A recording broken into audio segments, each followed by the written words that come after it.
Yamamunyina ajo emmakwaba enwumeka se ne bre asoidie na chese United Television so ena moshi eno ene de emamo this way chocolate drink soyemo afi best point best assurance any special ice in super ene de kase ebro yenhwe ensema obabetie no ebi amapanya be de hwe ede ato metropolitan municipal and district assemblies ahodo anim se ne dima da wontwumadi mu no wondane danemu na emma wonsi kasem entumi enkoso se be no mabetumi nya bi aye empunti juma enwumasua soafo ese achechefo a ho aye na wo solar tuna kalba mansi emono omo be di umbetim bia ahwe amabi akoho no asuye ehwe ojahodin eso no so ede atodwa se ho be nya pa ese enwumafo nyina eka bom se be na wonbota ye de wakoma so no betumi adru ho Osuafo hwenkita odie wonsam so de afutu ama maya ne se ICT adesua no wo munyiri wo mo ho na aban amranwu adehia wo mo etiti bemban eye Kumasi airport runabout wonum titu ni won e wo nachi e wo asantemantemu ede ato empanyifo nim se gata kese bi eda ho na ni di mu adensuo to eno emu asi eniti won hwe na ontitim enfama wo Emfie nsunie na June 3rd atorenchem no esiye omanfo bi omtete bia esiye no omoda so a eti esuro ene ahopopo emu awusafo wei ene ensembia ebi eka wona editie na edihwe ene aso no sokrogia yede ebramo ewo YouTube so ewo enkran abeka junction e kam so DSTV channel 360 ye try egusumidi ede Afia Adutwumwaa Morosa mene Obahima Afia Asiedu Africa sebono emu ensam enie Ghana mampanyi abedieche Dr. Mahamadou Baumia akasa ede ato Metropolitan Municipal and Afia District Assemblies impanyifo nim se ni die mada wonjumade mu no wonhwe na ne danimu se de beya foto aya wo mo ensaka no ebetumi apeja eno epeja eno betumi anya bi ede abo aban ama waye mputujuma hodo ewo mayimu. It cannot be overemphasized that for us to bounce back together, a great responsibility lies with our metropolitan, municipal, and district assemblies, maximizing the development agenda at the local level. Decentralization and local government administration is the fulcrum around which democracy and citizens' participation is given expression at the grassroots. It is therefore imperative to indicate that our MMDAs are not only for political participation, but agents for national economic development. This is to move the MMDAs from provision of essential services to promotion of enabling environment for the private sector to partner with local authorities to develop and sustain businesses, create jobs, and reduce poverty through mobilization of local, natural, and human resources, as well as value addition. The global COVID-19 pandemic has presented us with an opportunity to rethink local government approaches and to reorient local economies away from unsustainable development pathways. We need conscious bottoms-up approaches to local government in this time. Metropolitan, municipal, and district assemblies should move away from just providing essential services to becoming agents of development by harnessing all natural, material, and human resources within their jurisdiction to bring the needed development, create jobs, reduce poverty, increase income levels, and raise the needed internally generated funds to complement other sources of funding from central government. As MMDAs, you must re-evaluate your local strengths and weaknesses in light of the changing roles you have to play to meet the needs of your respective citizens. We are aware that some MMDAs are already engaged in the process of revitalizing their own local economy, and I believe others will follow the trail. You need to reconsider the growth you desire for your district, taking into consideration resilience and inclusivity. To mitigate inefficiency and wasted time and resources at the local level, our government has broadened the digitalization agenda to include local government. We believe that the digital transformation agenda must be tied to the services of the local authorities, since they are the engine of development in the country. Osrofo Shenkito die onsem eso esla osu ekufo wode futu ama maiwa nyina se aban bon homodin papa wo abefo kwan efa so edi nkita ho na yedi infidie sua de ICT no emo entima wo munye agya wo momodin a so moma aban bre no enye kwa bibia wode to internet ne so no wo wo delete wo phone so kra e ka ho enne okopa adwuma watchro CV de fefefa kwa koto ani womani omo a omo efra wo adwuma ni mu no ombekwa akoye online search enhu profile ene wusu ene wo ban a woda na chi dadi ewo online ye ehihye na wo ye wo so ta ho a wodie ewo so be careful what you post online and you can search them enti me enkase pi emfa ho na message and ye koma ye nyina penifo ene nkwala nyina are exposed to dangers online mobile money fraud amanfo a ese ye ma adwuma wo Facebook LinkedIn nyina nya no kra open mu bia ni wa omo bia adwuma ewo social media platforms so a obeka se escabra mobile money so fa koto protocol for eno nyina apobo. No matter what career you choose, ICT will always give you an advantage over other counterparts. Indeed, all of us gathered here and those of us not here, including the parents, believe that the girls in this program have the potential to be great leaders. MTN is among your biggest cheerleaders. As a company that believes and deliberately empowers women, we wish to reiterate our commitment to collaborate with all stakeholders to support and sustain the Girls in ICT Probe initiative. As the director of the ITU Telecoms Development recently stated, tech needs ICT, tech needs girls, and girls need tech. Girls in ICT.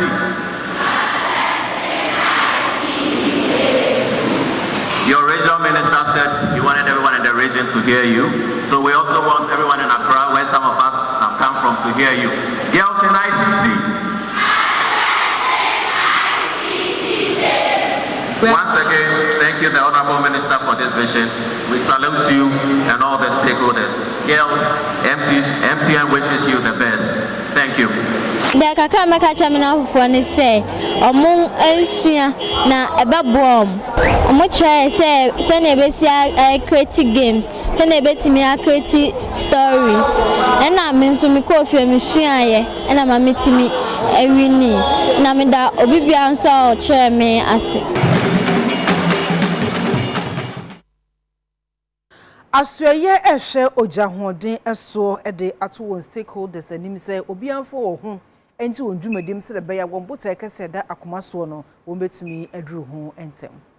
Ewiase ekuo ahodo akese a omubodawuro efa obaade bobre no womo egusu a womo ebodawuro se yenhwe ne yentimi mo obaade bobre ehu ye pa na ohwa obaade bobre a ese no fa nwoso eka ho pa edimu ntintiman pa na ewiase adasa ehu echiro mo obepie mo Ghana ban so ehihye enema betima boa amakwa betima fa so a niema efrifa nwomo ede ko ewiem ede se obaade bobre ye betima ateso enam so ama Minister for Energy onimonyamfo Dr. Mati Opoku Prempe onokura na ye mrahye bedwani edema manhia saw obepie mo ewo Kumasi a National Association of Queen Mothers and afi National House of Chiefs wo mo ayenhyiemu a wo kyerɛkyerɛ kwan a ebetima fa so a yesoso obaade bobre a ye ka no ye betimi ahwɛ na niema a ensese yeye a betimi ase obaade bobre no ye betimi ateso. Dr. Mati Opoku Prempe. The daily activities of our living have released a lot of carbon dioxide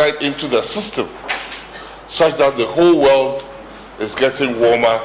and warmer by the day. It has become so dangerous that it is affecting man's ability to live on this God-given planet. It's destroying the environment, it's destroying our food systems, It's destroying our water bodies, it's destroying our forests, it's destroying our lands. Because of that, we are here today after COP26 in Glasgow to solicit your views on how we can transition without destroying our way of life. We came here to ask that as representatives of the various communities in Ghana, it is in your communities, Nanano, that somebody can cut the tree, somebody can do the galamsey mining, somebody can use the bad fishing methods to fish. Every kilometer of Ghana is accounted for in this National House of Chiefs. And we believe sincerely that getting you onto this agenda as a very, very important and powerful stakeholders, the agenda for energy transition, we can all collectively surmount. And no Deputy Minister for Transport, Onmunyamfo Frederick Obeng Adom, and also Ekasa Akyere say, as a ministry in charge of transport, we remain resolute and committed to promote and sustain environmentally friendly, responsive transport system. Our focus is mainly on technological shift away from petrol and diesel fuels to a more prime alternative. We are currently developing an e-mobility policy to guide the deployment and scale up of electric vehicles in the country. We are also working assiduously to introduce the first ever powered bus and electric powered buses, as well as gas powered buses for public transport. Nekrakra was Anshimudi and say Vice President Edeman National House of Chiefs na Cabo the third and also Ekasa Akyere Musi. It is very important that as we use the resources God has given us, we ensure that we let future generations also benefit. We must generate and use energy to grow and develop our nation, but we must also ensure that the harmful effects of global warming are minimized for the benefit of the current and future generations. Yaje enkatwa edinkai madaroma ebeba sisia.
Parafo nyina akwaba ebakase eso afi yentoa ensem no eso osuafo be die kira ohwe ensase ene oboade nipa ho ensem eso eye honorable George Mekuduka na ode ato mining companies a ewo memo ene wo mom koda ade kotu sika kokko nyina enim se wo momodia se obetumi ahwe edi dwuma ne eyie ode ensem we nyina etudwa ebra na chese wo bie dwumedie kese bi ano ede ama mining committee ewo apoe mantam no ebo Baso kwemu mpanifuo ya yeyi omo ba behwe efomagudie tuo ho nsenkaye no matimi ama omani adi akire na enkonko ba se ebi obi fe kotiko aso no de edi sa adwumade ni nyina wapoye mantamu no wo yi bi free fanti akwa south brim north and central kwa west achim suadru west achim mensi kropon ni mu insa wo maduaji kwa bibre mensi kropon ni mu afei etiwa east etiwa west mensi kropon ni mu ayensu ano upper west achim mensi kropon ni mu achimansa na afei danchembo mensi kropon assembly no emu abaikra chimpanifo awodo a wo ewo mensinim na nanom coordinating directors ensianamu for representatives a won free environmental protection agency minerals commission ene wo mo keka ho mo ka bia ewo mo ka sempu na epunu ene ede wo yes aba so koi suafo abedi eche ohwe nsasesem na afọ bade bobrensem so wonumunyamfo George Mekuduka ede nsem ekoye de ma wo mo se wo mo hwe na adwuma ede ahwe wo nsase wo mo ema wo ani ni akire no mo fambo obade bobrensem ene yensuo sem ho ban no ni nyina no mo hwe enya ne pepepa ensem no wo kan ni say the ministry cannot be everywhere. You need to be here at the same time. Or the young crofubia, in each mining district, be a even committee, be a about pro, no there, mining area, no, responsibly and sustainably. Into Dam Coffee in and they inaugurated the eastern region, one that or there was a bois. Into entry to one, or there was bois no support. Or the minerals commission officers are over the respective districts. One will clamp down on the illegal miners, especially on the river bodies. Another one I put in the or they would through the Ghana Geological Survey Authority have a concession or a viable concession. Abanbutum Wabwa with mercury-free machines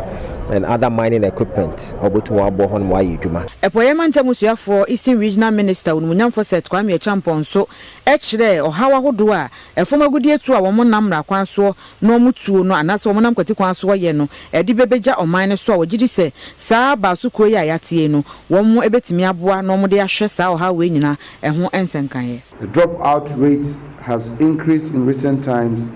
in the region and it is very alarming. It has also been reported that teenage pregnancies are on the ascendancy in these mining areas, and hence the myriad of issues on illegal mining, the least said about it, the better. However, amongst the solutions preferred for dealing with the menace of Galamsey is the establishment of the district mining committees. The third quarter of 2021, I embarked on an exercise to familiarize myself with the Galamsey situation in the region, and I engaged with both the large-scale and small-scale mining companies in meetings. And these were some of my observations. As custodians of the land, we are responsible for protecting what has been handed to us by our forefathers, and we are to take good care of it as posterity is going to judge our stewardship. I was for yet to work as a bono as so fixing the country movement and no a cool a war or may emu one editor just say and Kanyame Aduma June that also at 9 one better who a mountain so I or yet trainer yet the mother donwa and actually were neno and the queen penny for a day at so IGP and African Civil Society Organization and a man penny for a war memu at that fono or the other money say any demo that one man share and rem said a bear woman quite now or demonstration or what to me I. Na watching nsem wa na chese etwaguo e wo mframa mu die na ni nyina ne se fix the country movement for wo mo so mo ba be ye chechenchenche wo mo be sha se June bo so me de to so 9 na wo mo awie June bo so me de to so 9 na so wo mo ye sa o ye kire nso a wo mo be pese wo benyi wo manka so mo bambofo afei nso nye no nko a wo mo be pese akodi a wo manka so wo magye no wo eye emra kwan so no registered weapons no ye de be mo mo no manka sa e de aye sa demonstration na so ye kire ni nyina eno e na ekuo bi a wo mo nso egina kwante nkura wɔn so yɛfrɛ wɔn fixing the country movement wɔn nso kyerɛ sɛ bambo adwuma ekofo nsɔre waka na deɛ saa fix the country movement for no wɔn pɛ so wɔn yɛ no ɛnya adeɛ wɔn bɛ soso so ɛmo wɔn nso so esan sɛ ɛbɔ man ɛbɔ kuro ɛnya adeɛ akyɛ sɛ ɛbɛma asomdwe no ɛyi ne ti ɛwɔ man Ghana mu wɔn friends ntwerɛfo nhyiamudie ɛna owura Ernesto Wusu Bempa a wɔn yɛ convener de ma fixing the country movement wɔde nsɛm ɛtu dwa ɛde fa wɔn nhyiamudie ne nyinaa ho a wɔsɛ nyɛ wɔn nko ano wɔn pɛ sɛ wɔn ɛsɔre de tia wei no wɔn ka bi a ɛwɔ mu nso wɔn hunu sɛ saa fix the country movement for no deɛ wɔn pɛ sɛ wɔn yɛ no ɛnya ade papa nti obi bia a ɔwɔ ɔman mu nsɔre ɛmfa ntia ɛma yɛn nso so media no it's your responsibility to make sure that we condemn this.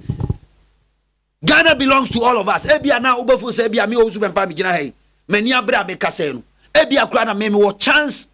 Ebia BBC a metimi a rescue me ho. What about you and your brother or Tebia or Chimbeриate? Innocently young girl or another one person be or baby. No obi a bodam some recklessness in tinu. Na kofa nanampedu ne kan asembia ni wo emfa nipa ho. Asembia ni wo no ma emfa nipa ho. Tie de ye catch media no. Say you must hold your responsibility as the fourth estate of the realm to conscientize the nation. We are calling on Inspector General of Police. First of all, we are calling on civil society organizations, the clergy, the security agencies, and anybody who matters in Ghana to condemn this barbaric action or condemn this motive of this group of people, their actions. And we are giving the Inspector General of Police at least 1 week. I repeat, 1 week to arrest these nation wreckers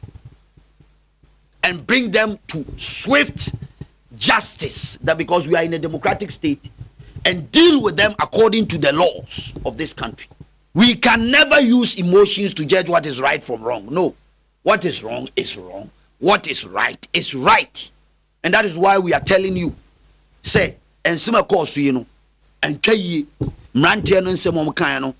we condemn it outrightly, and we want peace in this country to prevail. Thank you very much. Yewo mem na ebabeto dwa enene na nsan ya se oba ne be ma bi akogro om ho ompem e wo wa ma ekowi ase no mo sex video na pia abonte eno na wan mo hemfo ene omanfo mo nse amusuo tabu kra se ebeyi ni ti sa e wo mpotem ho ne sa enti no wo chechi obayi ebe oduam chechi be ma ebe oduam e twa empre e wo bedwam e ma video no e ba abonte na enum na prosifo akwakochi enipa mensa se wo mu edifo e wo ebra wo mu bo oba bemei eho na ebra ne asem kokko piem e wo aseki quarter ye de om ekokko gina emra no anim no prosini a obokọ edo no eche se ehimfu bi omwo wa na himfie eti se degu na na Adam Sedu pelpuo na emmabunu akwanya so mbetumi akoso no wabro oba ne bema no enti wo mutumi so no mugina ya emmabunu no edi se adwuma wo mu ediye na prosecutor Bofo Sergeant Martin Dogbeche edi ensem nchemu etu dwa no na wo che se enura na eja mkwachi enipa miensense ekom fa so bro oba ne bema no na entwa yie na ene odiom kokopiem e wo court na odiom kopiem e wo waseki court no ade a court no amomu obi a bill I some 3,000 Ghana cedis na adansifo enum edi episo wo chema June busumi ne da etoso edumiensa ombesa ba bepiem e wo court no anim for year to akase bonu eso vaccines empane bia nampo enro bia empempi se de ma omanfo a ya na etwere no ebinum etumi nya wo hawo obu onoma ensansan tumi gu no bitumi enya fever obu kro mpo e wo honoma ne home no etumi asizi ekopem ebra a doctor for anampo apodinwumafo betumi abemu na no ene enya ntie se the Ghana Health Service wonum any Food and Drugs Authority wonum account bom a develop vaccine related event response plan B aba se no won begina so na wonum age omanfo adwencha tietie bi account se be ya eba vaccine se no ne mpane e de ma omanfo a won betumi aye ne kama wa bra obi a enya akire oha obi a ede afrimu adwumakuo mo shop mo densem so me Ghana Health Service wo mo ene adwumakuo mo hwe yenuane ne yenuro nsem so Food and Drugs Authority wo mo ene apamfo ene hia ya wo mo to ato adwene edefa ekwan yomefa so aboa na se bia obi ekokọ vaccine bia ekira sem obi wo no mo bia wa vaccine awie ene enso agume ene emenya fever ene ne ekeka ka ho no no matimi ahu aso ano entem na ne nyina mu no mo so wo mo ede plan bia na se nhye bia ba wo metimi ede aboa wo sa kwan ne so enti so wo mbegya atum na wo mo ahwese asosa no mbekọ no anasa enye sa no mbekọ no eno ho nhyiamudie eno wo mo de ko tintim su ya eye Center for Disease Control CDC wo mo nyina ene adwumakuo nyina ka bomu a wo mo eye sa adwumadie we ya Programs Manager, the Expanded Program on Immunization, Ghana Health Service, Dr. Kwame Amponsa Achiano, and Afia, Head, the Clinical Trials Department, Food and Drugs Authority, Dr. Mrs. Yvonne Edubwahin, woman in Ekasa Edefa, woman in Shiamudino. Bibu, ye free bibi adverse event, and they say, Paniana and I say, Numson Hunsun Swines War. Ibo ha Sansun Swines War Nebano, and Yenina, and a yet. Panie na anase we no once obi akọ panie anase yaso nenum bibi ebesie bia no yesi panie no nso sebi panie ni hoi yare wo ho nsem sisi but the moment odi bibi beba na panie na bedi kan ansa na ade no aba no ye beka se panie no nti aya na hia se pepi no ye bedi nkita ho se nye bibia kase ebeba after yaso obi enum anase yawo obi panie no ene ye panie asem ebu ho na obi ne yare dada of course said ye tie nso ye wo enema bi wo ho a panie nsusu aso nso wo ho isa afie ne ade but empempi na ye no ni nim dada ina eno no kra no se yenim no mpo na ya na pese nka manfo airport anase omode ko ayare sabre na yehu se saade we esiye mpempi na ya na amanfo no so onye vaccine ye bibia ye de prevent ade covid ba enye vaccine ya fiti amanani besi ha kasa nyina ye ho akere yen e prevent e boa yen e prepare yen to boost some immunological antigens against the disease or the pandemic in question. Document now you are drafting between FDA and EPI. You are drafted say be the basis of all this misunderstanding na wo krom ni ade ade na nyina awo anokro a kirechemu ye say be ya media for Ghana for obia beti ase yi enunti na document no obroni can be business standardization of information enunti a ene yes a document no.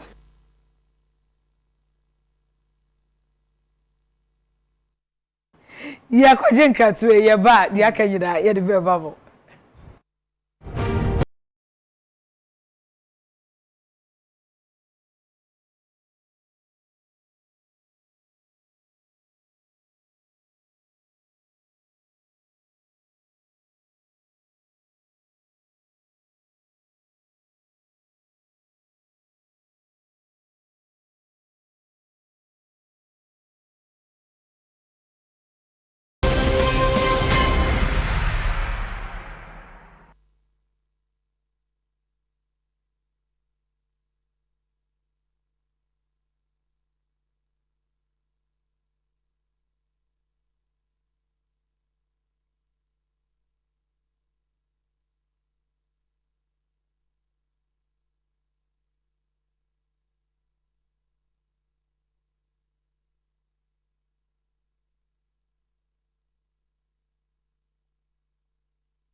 Yamamu nyina akwa abayetoa ensem no eso. Sayako mrashe bedwafia committee a wonom ehwe omai kwa ebrentuo ene emu nipaso no wonom atonsa ede afre oswafo a wo hwe ensase ene emu nipaso onunyafo Samuel Abu Jinapose womre na wo mekyerekere kwan a wo fa so na Ghana yen kwa ebrentuo ahodo yen forest ahodo no wosi ekrakra no ebo ho eban na ni nyina mu no wo kyera eye Achimota forest efa baabi a wo mai echese wonum ayi edane ediama ewu abusua no ni nyina eka ho ni nyina eka nsemisa ahodo a wonum ebebusa no abra wakopie mu ewo committee ehwe kwa ebrentuo ene emu nipa so ewo mrashbedwafi enimu.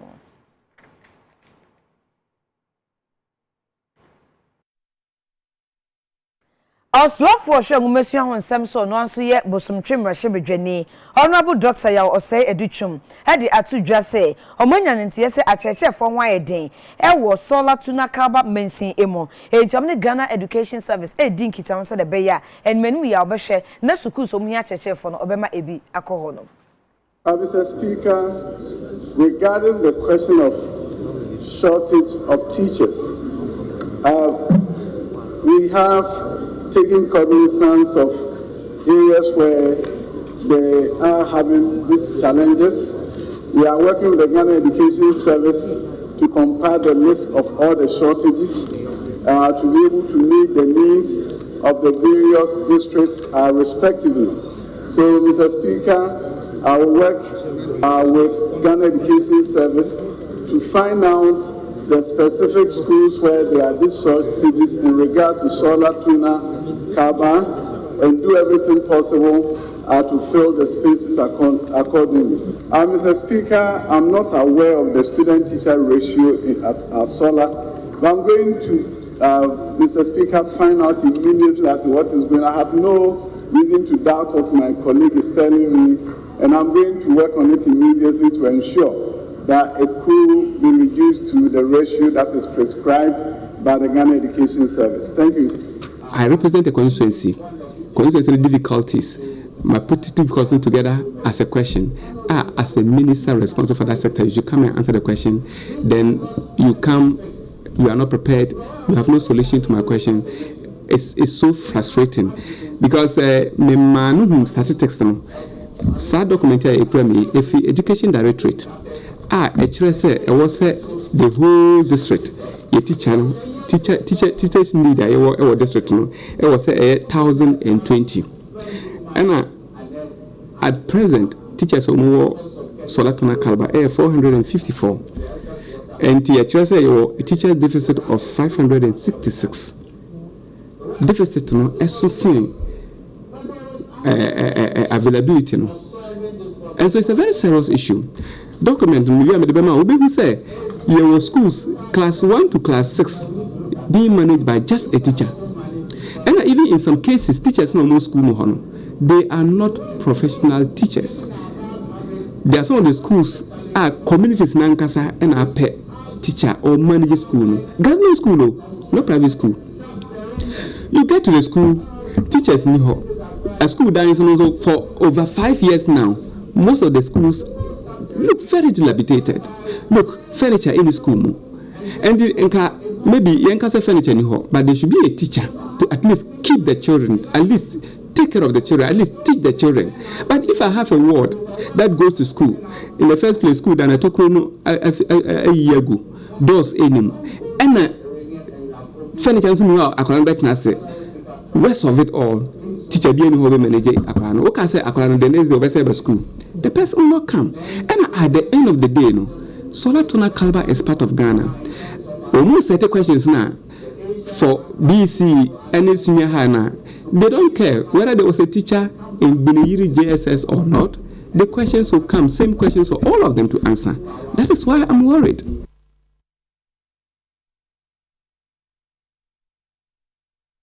Yademu eko kumase eye asante mantamu na yenyane ntie se dumja adwumako ewo honom no wonum ede atodwa se asante mantamu no adehye bi abomu esubo se mpempi se eja eto baabi na yeto nsa ede fra omu se ye dai na womu emeduye ebi okro mbeba no na ensuo krampo eni womu eka nimu ekoba se binum tumi egina abufo so eto abo ede buru womu nyina nano ana dumja adwumako wa asante mantamu ede atodwa se osompe mu do eno mu de dane da mu de ma omanfo Ghana ha ba bia no ntino suro ne emhihye bi ewo ebinum etirim asante mantam se ejato ba bi ne yeto nsa from mo mantam no omo nhwe enyai esanse omo de ye frɛ omo a na wonom adru ho no Ghana National Fire Service and Krobata Wokuma say a was Santimantema Chesa or my crado, say Omunka say Bibibon in sea and I say Jan and Tobaby, Nanso Mujina Omonanswa, or Mostis Omubibia, say a Jato Babia, or more ebitimai na Metro Commander Adema Ghana National Fire Service, DO3 Asiedu Thomas, Edin some way to Ja Abra Business Owners Association, not just say a year a queer or more Aten Wokuma say or Moankasoma, Ewo Munuma and Kabum Ku, or more Etimakoya Adoye Edema Ghana National Fire Service. 28,000 Ghana cedis say womo emfamwa na maintenance work ahodo womo fansiesie womo niema womo etimide ye adwuma tama ye ka dada no PS no eto chima kakra no ye regional commander ni hu say eye kumasi kropon no the central business district no ehia se wodi foforo ye den ebisi wo se ne bema dwumadie bi obi edi no so bi kwa ahoyehiem ahokyerem fagemu a yebetimi ayentem akoso ano amano na kakra meka no se e kumasi kropom de fire engine bia wo station bia ye adwuma sisi ameno ka se mesi me bo aka ne plane se eye Ashanti region kra fire engine bia ni ho a esini trase ye de na ase na ye de call regional no eno na ye de regional na man bia odi abesi akire but se ye de no netime obo na meda eye omasi na maka se nyame Ishraum. Ora John Kwaku Ajimai, ono ena yo tetreni edema Ashanti Business Owners Association. Ono so kasa shemudiana se abra womo eye adoye na ewieye. Be 3 months ago, eja to adum. Ye wrase ko fire service. Ye ko na omo ka na sesi wo. Enipa omo adwuma ewo ho, ba na ka no nya adwuma.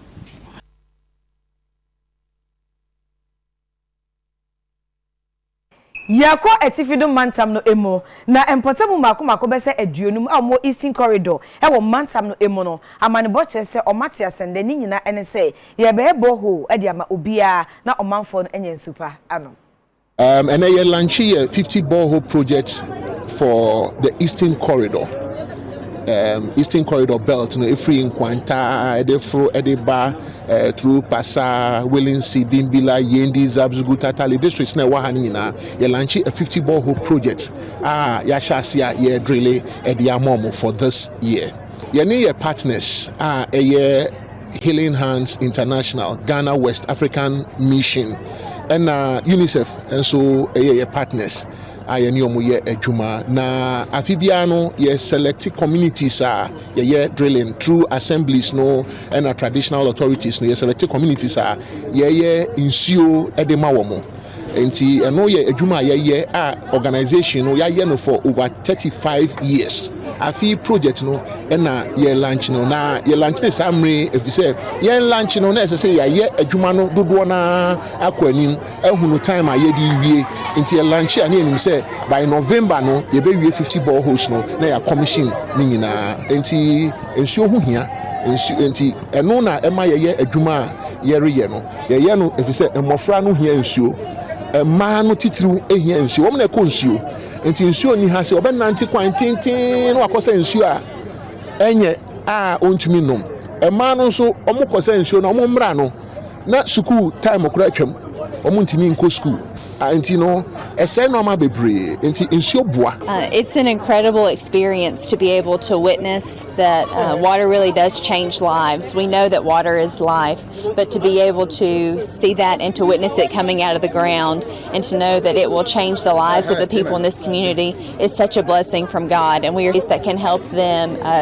garden in the dry season, which is incredibly important. And now with the resource of water, that becomes significantly easier. It's a tremendous feeling of of success and gratification knowing that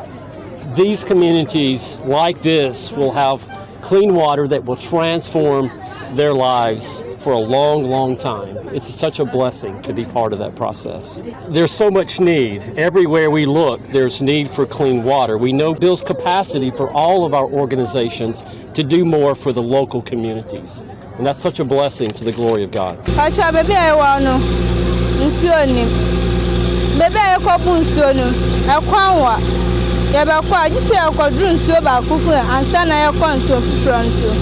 Nti ya dru anso na ebebu no enya fe nso na green ya ba ye diku na edibe den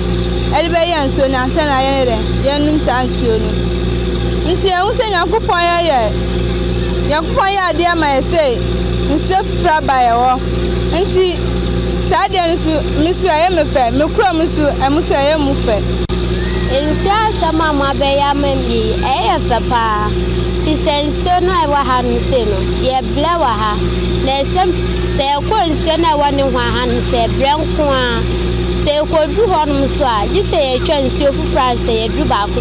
ye se nkwase sa na ade green bi wo mu ji se de ye duku ana ye top a ya tale a ye hye na de aso no nso na nse ya no na sisi anso ma be ye me ya ma be ya mayi ye de nyame ase se nyame nkanche nyame Nyame shira mu pa do ma ya mai omu yesa nkosi mu wieye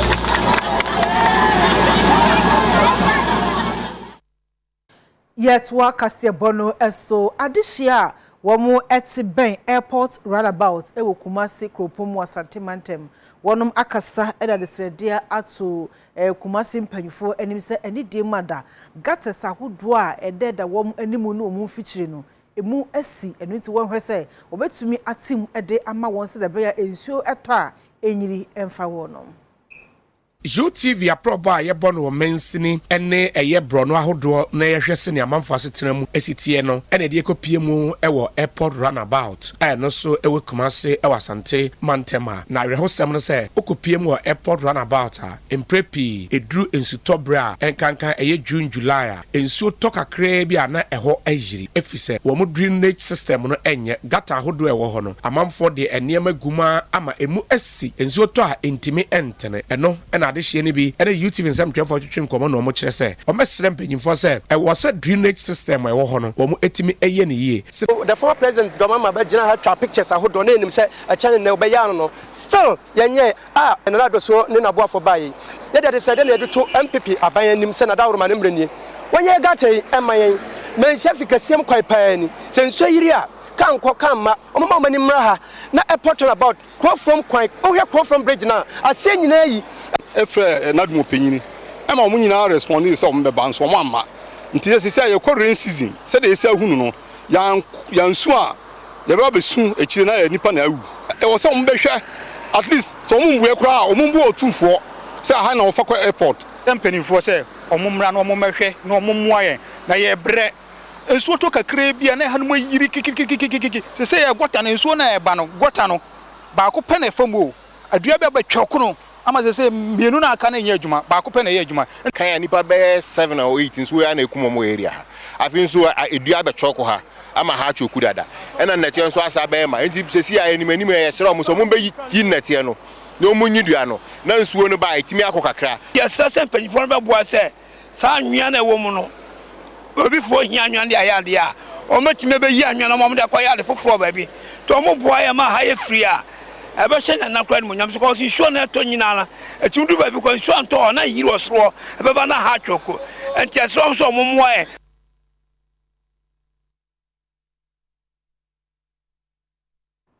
June busume ne da etoso miensa de oman ye kaya ya torenchem da kese pa head maye esanse sada no enipa oha aduonum na 154 na wo mu wuye ewo ensuyiri ene oja e man hom ne so ewo adabraka ewo nkran he ya na nyame yadoma ochena ne mfie nso omanfo a wo mtete ben adabraka Sahara no UTV ne o makasa om si emfie nso achi bibia sesan gata simpo yenyi bi ma wo mtusura no mu so se ansha ensuo besan ayiri afa wo mo ebio June bosome da to so miensa mfie pinene dunum mu ensuo totoa so enna baako miensa ekowi eche na tese ensuo ayiri ewo Kwame Nkrumah circular enye bi kura enie ewi eche na tese gas explosion mi nsu si ya ene ema eja eka ho na tese ensuo ene eja edi afra na nam so enipa be yese 154 womo ehwere womo nkwan ya bi ene watwidi afa afensu ye gotes ahodo ye tunwura de gumu ntie mu atwoku ena afenyu so drainage system papa ye drainage project ye nwie bi nsuo ne to a enya baabi ntwi mfamfa no manfo wada braka omde omani ko twa wisi mfinhia nso ntam ne enu hu saa oyo ne wei no wo se bepem ne enya ade a afiri wo mu wo mo ho no mu anom yam hyehye wo yie pa nti se nsuo ehya ase to dendenden mu a na wo mu esuro nsuo yiri na ba aba even kwa 7 years na chi nkra ne next year no esan yiriye ene de yiri na anu ye lent no ye problem a ye gata no so betumi ama gata na basro kakra aman am fresen ke no so betumi aboa after 7 years no wan hwe anim a ebe ye be srensa man hwe no man ye be srensa se nsu so mo se nya ntiwe afia se sa ba mo enye ize kura last week ni mpodi enye ize nti esrema mo hwe na mo nka mo hwe maye kwaso ene bia ya enya sensuo to a enya baabi entwi nkɔ na emum no ebetwidi afɔ manfo so ase japade afa nipa nkwa no wo mo enhwe no mo enwiri saa dan ni nyina enwu. Metropolitan municipal and district chief assemblies have been charged to ensure the obstructions to the free flow of water as well as developments along waterways are removed immediately. MMDAs are also to ensure the strict adherence of developers to the planning laws of our country and sanction staff who have issued permits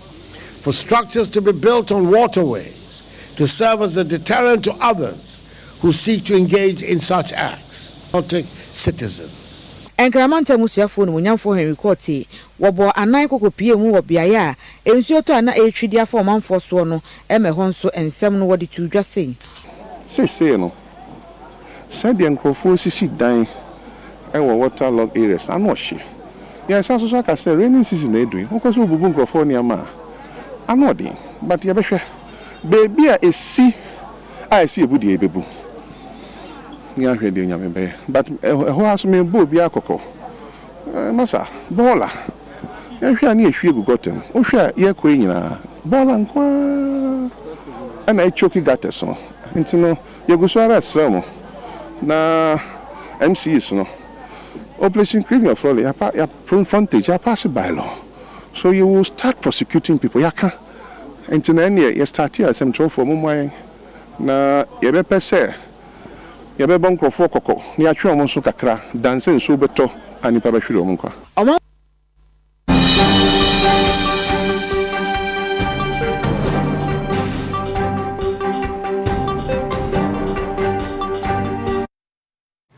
Ausafo emakwa ba yeto akasebo no so edemo akọ adwade ensem emu MCN Ghana Scancom Limited yenya ntie se wonum afia no enhyiemu etoso enan yade a akoso ewo enkra hase ne kowiase wonum ebu nkompo ehwe adwumaden a afra se 2021 wo mutumi eyeye enafre so nwanam ahodo a etumi eba ho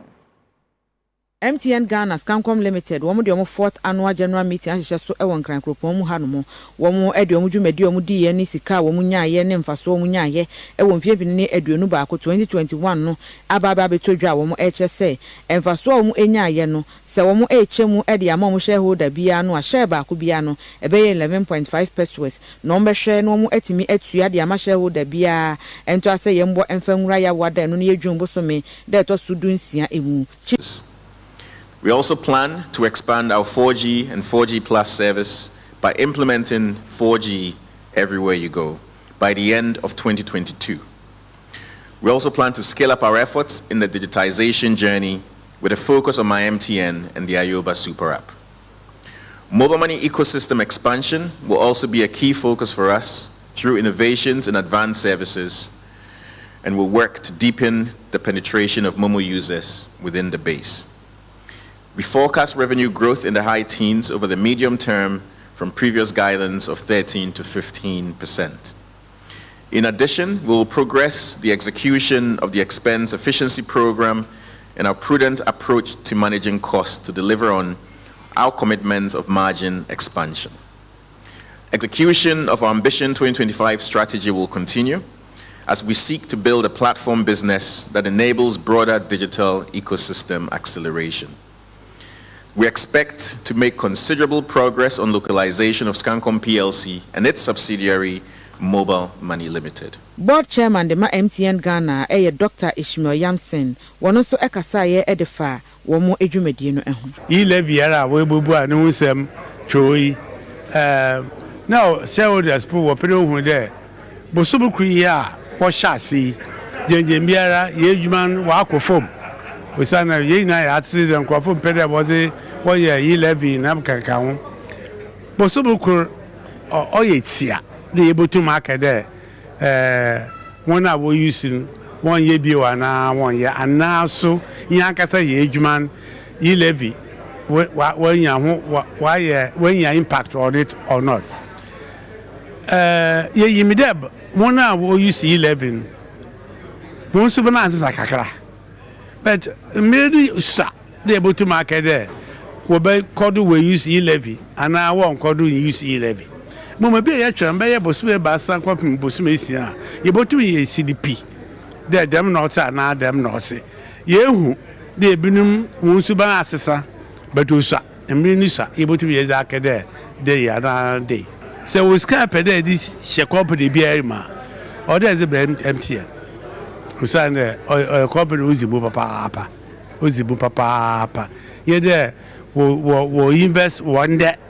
But since I mean, you imagine 2022, 2023, you can watch them see Sarah. So in the year 5G rubber. You see, now, a company being say, share with the happen there, a part of. Kasiano SC Asida enkoma se West Closet ono ena share entade ena Cute Cat Beauty Parlor eyemiti e de emame awusan for me di e de Afia Adutwumwaa Morosa Obahima Afia chere esi yedamase emamomo enesha enya.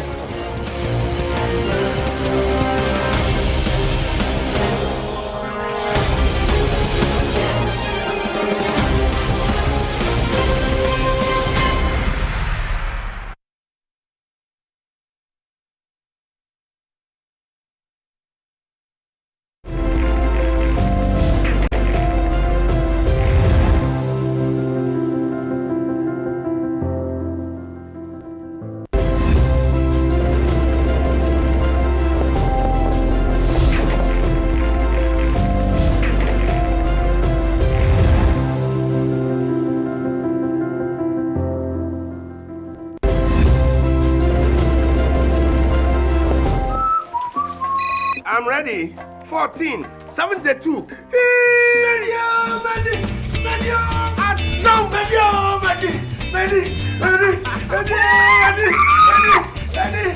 Sorry, madam. Sir, what is the cause of this jubilation? You won't believe it. The draw of the NLA Friday Bonanza just dropped all my numbers. Ditto. You can have my car. I'll buy you.